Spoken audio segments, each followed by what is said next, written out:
నక్షత్ర జాతకులైనటువంటి పవన్ కళ్యాణ్ గారు, చంద్రబాబు నాయుడు గారు, జగన్మోహన్ రెడ్డి గారి యొక్క జాతకాలన్నీ పరిశీలించి ఏ విధమైనటువంటి పరిస్థితులు ఉన్నాయని మనం అంచనా వేస్తే వై నాట్ 175 అని ముందుకు వెళుతున్నటువంటి జగన్మోహన్ రెడ్డి గారికి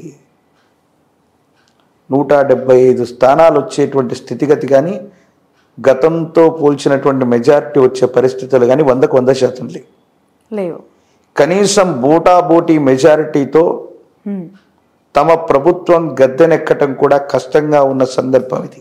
ఓకే, ఇప్పటికే చాలా సర్వే సంస్థలు అవ్వచ్చు, ఆ ఎన్నికలు జరిగినటువంటి తీరవచ్చు, వైసీపీకి అంత అనుకూలంగా లేవనే ఇండికేషన్స్ మనం చూస్తూ ఉన్నాం.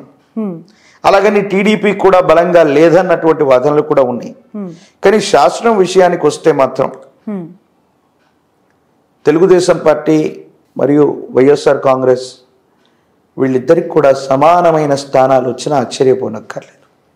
అంత టఫ్ సిచ్యువేషన్. 70 స్థానాలకు అటు ఇటుగా, 70 నుండి 80 స్థానాలకు అటు ఇటుగా తెలుగుదేశం పార్టీ ఉంటుందంటారా ప్రజల యొక్క దట్టు ఏపీ గురించి మాట్లాడుతున్నాం.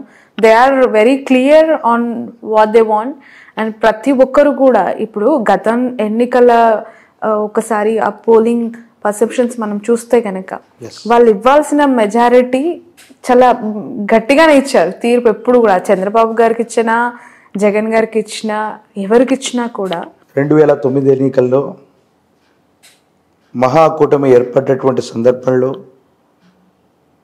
తెలుగుదేశం, టీఆర్ఎస్, కమ్యూనిస్టు పార్టీలు కొన్ని, ప్రజారాజ్యం మరోవైపు ఇవన్నీ కలిసి పోటీ చేసిన సందర్భంలో బోటాబోటీ కనీస మెజారిటీతోనే వైఎస్ రాజశేఖర రెడ్డి గారు మళ్ళీ గవర్నమెంట్లోకి వచ్చిన సంగతి మనకు తెలుసు. ఇప్పుడు అదే రిపీట్ అవ్వచ్చా?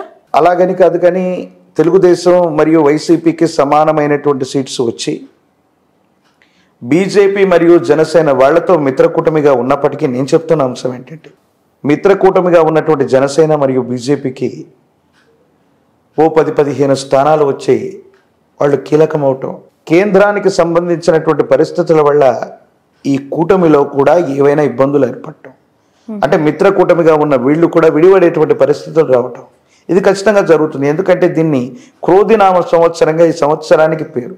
అసలు క్రోధినామ సంవత్సరం అంటే అర్థం ఏంటంటే అన్యోన్యకరంగా ఉన్నటువంటి దంపతులు సైతం విడిపడేటువంటి అపోహల అపార్థాలు వచ్చే సంవత్సరం ఇది. Oh my God. ఇక రాజకీయ నాయకులకి ప్రతి చిన్న విషయానికి అనుమానాలు ఉంటాయి, అపోహలు ఉంటాయి, ఇబ్బందులు ఉంటాయి. నా ప్రిడిక్షన్ ప్రకారంగా వైఎస్ జగన్మోహన్ రెడ్డి గారు బోటాబోటీ మెజారిటీతో గెలవటానికి ఒక అవకాశం ఉంది. ఓకే, ఒకవేళ ఈ పంచగ్రహ కూటమిలో ఈ స్థితిగతుల వల్ల అది సాధ్యపడట్లేదు అంటే, కూటమిలో ఉన్నటువంటి ఇతరత్ర అన్ని జాతకాలు పరిశీలిస్తే శ్రవణ నక్షత్రం మకర రాశిలో ఉన్నటువంటి పవన్ కళ్యాణ్ గారి యొక్క జాతకంలో రాజయోగం ఉంది. అమాత్యుడు మంత్రి, అది కేంద్ర స్థాయి మంత్రియా అమాత్యుడా, ఆ స్థాయికి ఆయన వెళ్ళగలిగినటువంటి స్థితిగతులు అయితే సుస్పష్టంగా కనపడుతూ ఉన్నాయి. అది వెంటనే సమీపమైన భవిష్యత్తులో, ఈ రోజుని కాదు కానీ సమీప భవిష్యత్తులో ఎప్పుడైనా కూడా అది జరిగేటువంటి సంభావ్యత ఉంది. ఆ విధంగానైతే ఉంది. నేను అనుకోవటం తప్పనిసరిగా వైఎస్ జగన్మోహన్ రెడ్డి గారి యొక్క జాతకంలోని దేవగురువు అయినటువంటి బృహస్పతి బలం లేకపోవటం వల్ల ఇన్ని రకాలైన ఇబ్బందుల్ని, ఈ సమస్యలని ఎదుర్కొంటూ ఉన్నారు. 175కు 175 స్థానాలని కానీ, గతంలో వచ్చిన 151 ప్లస్ మిగతా వాళ్ళు కానీ ఈ సంఖ్యను చేరుకోవటం అన్నటువంటిది దాదాపు అసాధ్యం. మాన్యశ్రీ ముఖ్యమంత్రి వర్యులు గతం కంటే ఎక్కువ స్థానాలని మనం గెలవబోతున్నట్టుగా వారు చెప్పారు. కానీ జ్యోతిష్యపరమైనటువంటి పరిభాషతో సహా దేశ కాలమాన పరిస్థితులను బట్టి చూస్తే అంత సానుకూలవంతమైనటువంటి స్థితిగతి వచ్చేటువంటి పరిస్థితి కనిపించట్లేదు. ఎవరు గెలిచినా ప్రతిపక్షంలో ఉన్న వాళ్ళకి 80 సీట్లు, అధికార పక్షంలో ఉన్నటువంటి వాళ్లకు 90 లేదా 90 స్థానాల పైన అన్నట్టుగానే ఈ పరిస్థితి ఉండబోతుంది. అక్కడ ప్రతిపక్షం, అధికార పక్షం ఏవైనా కూడా సమానంగా ఉండేటువంటి పరిస్థితులతో పాటు ఇది కేవలం 3 లేదా 3 సంవత్సరాలకు పైబడ్డ కాలం మాత్రమే ఈ ప్రభుత్వ వ్యవస్థలు ఉండబోతున్నాయి. ఇది కూడా జరగబోతోంది. ఓకే, అంటే మామూలుగా 5 ఏళ్ళు కదా ఏ ప్రభుత్వం అయినా కూడా, మీరేంటి 3-3.5 ఏళ్ళు అంటున్నారు, ఎలా? అంటే రాబోయేటువంటి సంవత్సరాలకు సంబంధించినటువంటి గ్రహ గోచార పరిస్థితుల్ని ఒకవైపు తీసుకున్న దేశంలో జరిగేటువంటి మరికొన్ని మార్పులు చూస్తే 1 నేషన్ 1 ఎలక్షన్, ఎస్ ఎగ్జాక్ట్లీ అది కూడా అయి ఉండొచ్చు. 1 నేషన్ 1 ఎలక్షన్లో రాబోయే 2.5 సంవత్సరానికే మళ్ళీ ఎలక్షన్స్ ఎన్నికలు వచ్చేటువంటి అవకాశం కూడా తప్పకుండా ఉంటుంది. ప్రత్యేకించి జగన్మోహన్ రెడ్డి గారి యొక్క జాతకం, ఇందాక మనం చెప్పుకున్నటువంటి నారా చంద్రబాబు నాయుడు గారి యొక్క జాతకంలో ఖచ్చితంగా 3 ఏళ్లలో కొన్ని ఇలాంటి ఇబ్బందులు, ప్రత్యేకించి చంద్రబాబు నాయుడు గారి యొక్క జాతకంలో చాలా ఇబ్బందికరమైనటువంటి స్థితిగతులు, ఒకవేళ వారి నేతృత్వంలో ప్రభుత్వం ఏర్పడకపోయినా ఒక అస్థిరమైనటువంటి స్థితిగతి ఏర్పడడానికి కమింగ్ 3 yearsలో ఎవరి వల్ల ఇష్యూస్ జరగవచ్చు అంటారు కూటమికి సంబంధించినటువంటి పరిస్థితుల్లో చంద్రబాబు నాయుడు గారి యొక్క జాతకంలో ఉన్నటువంటి ఆరోగ్యపరమైనటువంటి అంశాలు, ఇతరత్ర స్థితిగతుల వల్ల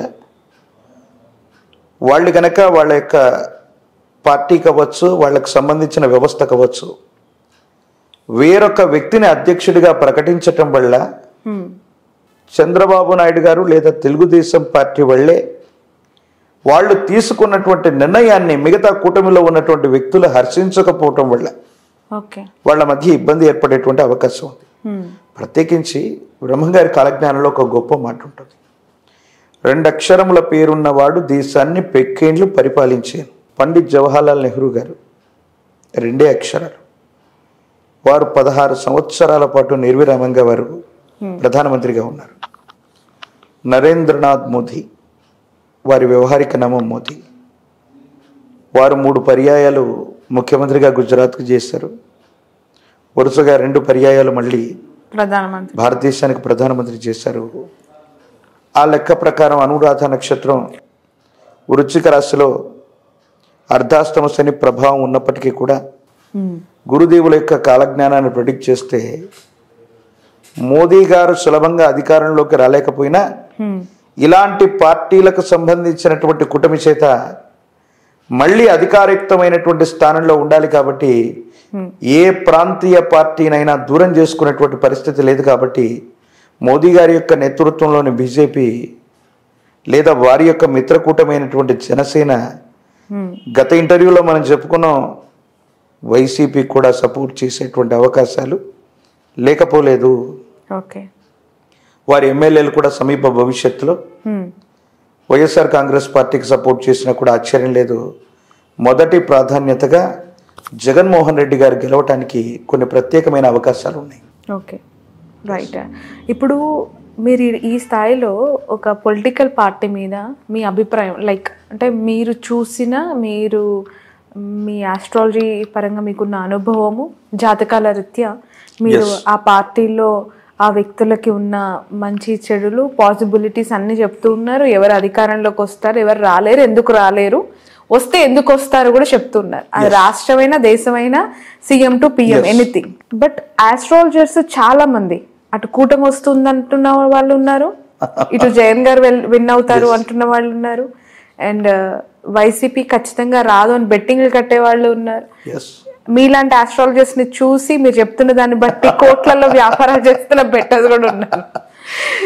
సో ఎట్లాస్ట్ ఏమైపోయిందంటే మీ మధ్యలో కూడా చాలా వేరియేషన్స్ వచ్చేసాయి. భయంకరమైన ట్రోలింగ్ కూడా మీ పైన జరుగుతుంది. విమర్శిస్తున్న వాళ్ళు చాలా తీవ్రంగా విమర్శిస్తూ ఉన్నారు. వ్యక్తిగతంగా విమర్శిస్తుంది. దీన్ని ఎలా చూడాలంటారు? అంటే మీ అభిప్రాయం, ఇప్పుడు మీరు జగన్ గారు వస్తారంటున్నారు, కూటమికి కొన్ని అవకాశాలు తక్కువ ఉన్నాయి అంటున్నారు, అటుపక్క కొంతమంది మీలాంటి వాళ్ళు కూటమే వస్తుంది జగన్ గారు రారంటారు. ఎలా చూడాలి దీన్ని? ఇన్ని వ్యత్యాసాలు ఎందుకు? ఇప్పుడు ఆపరేషన్ లేకుండానే మోకాళ్లకు ప్లాస్మా ట్రీట్మెంట్, మీ ఆర్థోపెడిక్ సమస్యలన్నిటికీ రోబోటిక్ టెక్నాలజీ ద్వారా తక్కువ ఖర్చుతో శాశ్వత పరిష్కారం, ఫ్రీ కన్సల్టేషన్, ప్రతి ట్రీట్మెంట్ పై 20% డిస్కౌంట్. ఈ ఆఫర్ కొద్ది రోజులు మాత్రమే, త్వరపడండి. V9 hospitals 9281465842.